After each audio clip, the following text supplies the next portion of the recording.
तो आज का ये बैटल कंपैरिजन समुद्र के राजाओं के बीच होने जा रहा है, जिसमें एक तरफ है डीसी का एक्वामैन और दूसरी तरफ है मार्वल का नेमोर, जिसे उसके किंगडम के लोग कहते हैं कुकुलकान। ये दोनों ही कैरेक्टर्स अपने अपने यूनिवर्स के अंदर बहुत पावरफुल हैं, जहाँ पर ये दोनों ही पूरे अंडर वाटर्स को रूल करते हैं। तो इसीलिए आइए आज इन दोनों के बीच एक फाइट कंपैरिजन करते हैं और जानते हैं कि इन दोनों में से कौन ज्यादा पावरफुल है, नेमोर या फिर एक्वामैन। तो ये वीडियो बहुत ही कमाल की होने वाली है, इसीलिए इसे पूरा एंड तक जरूर देखें। और अगर आप हमारे चैनल पर नए हैं तो सब्सक्राइब के लाल बटन के साथ साथ बेल आइकन को भी जरूर दबा लें, ताकि आपको हमारे चैनल की सारी लेटेस्ट वीडियोस के नोटिफिकेशन सबसे पहले मिल सके और आप उन वीडियोस को सबसे पहले एंजॉय कर सकें। तो एक्वामैन और नेमोर के फाइट कंपैरिजन को देखने से पहले हम इन दोनों की ओरिजिन और पावर्स एंड एबिलिटीज को जान लेते हैं, ताकि हम इनके बीच की फाइट को क्लियरली समझ सकें। तो आइए शुरुआत करते हैं एक्वामैन से।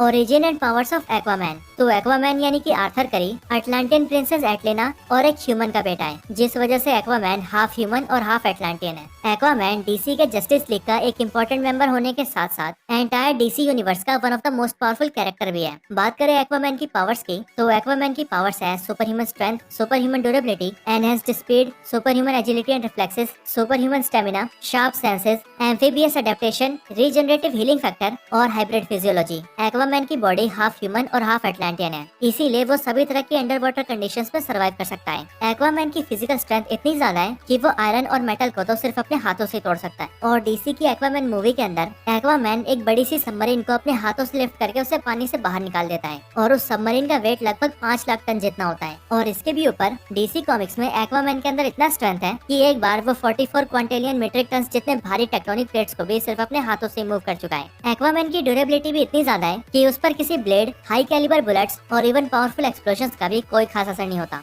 एक्वामैन का हीलिंग फैक्टर भी काफी सुपीरियर है, इसीलिए वो अपनी इंजरीज को भी बेहद ही जल्दी हील कर सकता है। और एक्वामैन का ये हीलिंग फैक्टर सभी एटलांटियंस में भी सबसे ज्यादा है। इसके साथ ही एक्वामैन मूवी के अंदर एक्वामैन के ऊपर ब्लैक मांटा के लेजर बीम का भी कुछ खास असर नहीं होता है, और ब्लैक मांटा का ये लेजर सुपरमैन के हीट विजन जितना डेंजरस है। एक्वामैन की स्पीड भी काफी ज्यादा तेज है, और अगर एक्वामैन पानी के अंदर हो तब तो वो कई माइल्स की दूरी को सिर्फ कुछ सेकंडों में ही पूरा कर सकता है। एक्वामैन के पास एक पावरफुल ट्राइडेंट भी है, जो कि उसे कई तरह की मैजिकल पावर्स भी प्रोवाइड करता है, और इसीलिए अपने ट्राइडेंट की मदद से एक्वामैन एल्ड्रिच ब्लास्ट कर सकता है, फोर्स फील्ड क्रिएट कर सकता है, खुद पर होने वाले मैजिकल अटैक्स को डिफ्लेक्ट कर सकता है, और तो और अगर वो चाहे तो अपने ट्राइडेंट से अंडर वाटर साइक्लोन और सुनामी भी ला सकता है। एक्वामैन कई सारे वेपन्स को भी इजीली यूज कर सकता है। इसके अलावा वो हैंड टू हैंड कॉम्बैट्स में भी काफी एक्सपर्ट है, और उसके पास मरीन टेलीपैथी की पावर्स भी है, जिनसे वो न सिर्फ सी क्रीचर से बात कर सकता है, बल्कि उन्हें कंट्रोल करके उनसे अपना काम भी करवा सकता है। और इसके आगे अब बात करें एक्वामैन के कुछ पावरफुल फीट्स की, तो डीसी कॉमिक्स में एक्वामैन सुपरमैन और वंडर वुमन जैसे सुपर हीरो से फाइट करके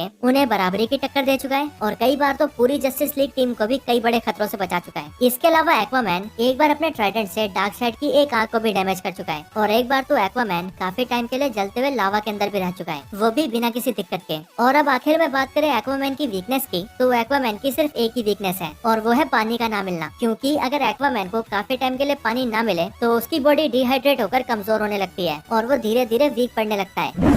तो यही सारी एक्वामैन की पावर्स थी। अब इसके बाद आइए बात करते हैं नेमोर की पावर्स की।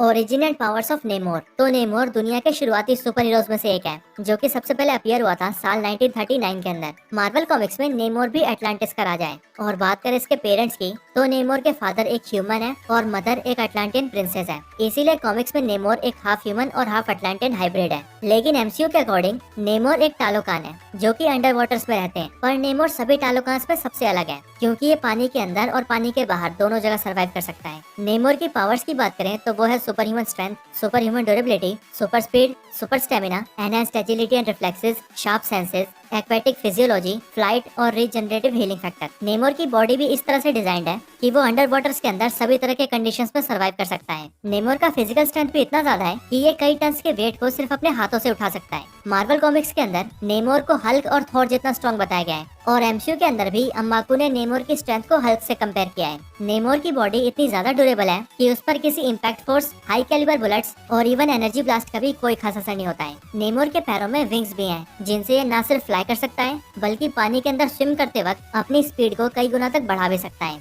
और बात करें नेमोर की स्पीड की, तो इसकी स्पीड मिलिट्री के एयरक्राफ्ट से भी ज्यादा है। नेमोर के वेपन्स की बात करें तो एमसीयू के अंदर नेमोर भी वकांडन्स की तरह ही वाइब्रेनियम से बने वेपन्स यूज करता है और एमसीयू में अपने पहले अपीयरेंस में ही नेमोर ने वकांडा के एक हैवी से शिप को उठाकर दूर तक फेंक दिया है, श्योरी के ब्लैक पैंथर को ओवर पावर कर दिया है और अम्बाको जैसे पावरफुल वकांडन को भी एक ही पंच में नॉकआउट किया है। अब इसके आगे नेमोर के कुछ पावरफुल फीट्स पर नजर डालें तो कॉमिक्स में नेमोर कई बार कई बड़ी बड़ी शिप्स और सबमरीन्स को उठा चुका है, रोनन जितने पावरफुल क्री को एक ही पंच में जान से मार चुका है, अंडर वाटर्स में हल्क से लड़ाई करके उसे बेहोश कर चुका है और एक बार तो सेंट्री के मुंह पर पंच मारकर उसके मुंह से खून निकाल चुका है। और ये फीट इसलिए भी बहुत बड़ी है क्योंकि सेंट्री मार्वल का सबसे पावरफुल सुपर हीरो है, इसीलिए सेंट्री के मुंह से खून निकालना कोई छोटी बात नहीं है। अब इनके आगे बात करें नेमोर की वीकनेस की तो नेमोर और एक्वामैन की सेम ही वीकनेस है, यानी कि नेमोर भी जब पानी से ज्यादा देर के लिए बाहर रहता है तब उसकी पावर्स भी कम होने लगती है और इसीलिए अगर नेमोर के साथ किसी गर्म जगह पर फाइट की जाए तब नेमोर काफी ज्यादा वीक पड़ जाता है और इस चीज को ब्लैक पैंथर वकांडा फॉरएवर के अंदर काफी अच्छे से दिखाया गया है।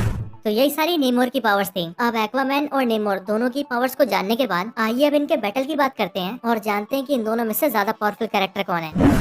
तो एक्वामैन और नेमोर दोनों ही ऑलमोस्ट एक जैसे कैरेक्टर्स हैं, इसीलिए इन दोनों की पावर्स भी लगभग एक जैसी है। लेकिन अगर फिर भी कभी इन दोनों की आपस में फाइट हो तब उस फाइट में एक्वामैन ही जीतेगा और ऐसा मैं इसीलिए कह सकता हूँ क्योंकि कॉमिक्स में इन दोनों के बीच एक बार बैटल हो चुका है और उस बैटल को एक्वामैन ने जीता है। ये बैटल हुआ था 1996 में आई DC versus Marvel crossover comic के अंदर। इस कॉमिक सीरीज के अंदर एक्वामैन और नेमोर के बीच एक डेंजरस फाइट होती है, लेकिन एक लंबी फाइट के बाद एक्वामैन अपनी मैजिकल पावर्स का यूज करते हुए नेमोर को हरा देता है। इसके अलावा एक्वामैन के जीतने का एक बड़ा रीजन ये भी है कि एक्वामैन का इंटेलिजेंस नेमोर से काफी ज्यादा है और वहीं दूसरी तरफ नेमोर एक गुस्से से भरा कैरेक्टर है जो कि लड़ाई के दौरान कई बार अपना आपा खो चुका है और इसके चलते उसे अब तक कई कैरेक्टर्स ने ढंग से पीटा भी है। और इसीलिए अगर एक्वामैन और नेमोर फाइट करें तो एक्वामैन अपनी इंटेलिजेंस और अपने ट्राइडेंट की मैजिकल पावर्स को यूज करके नेमोर को हरा सकता है। Conclusion, Aquaman wins.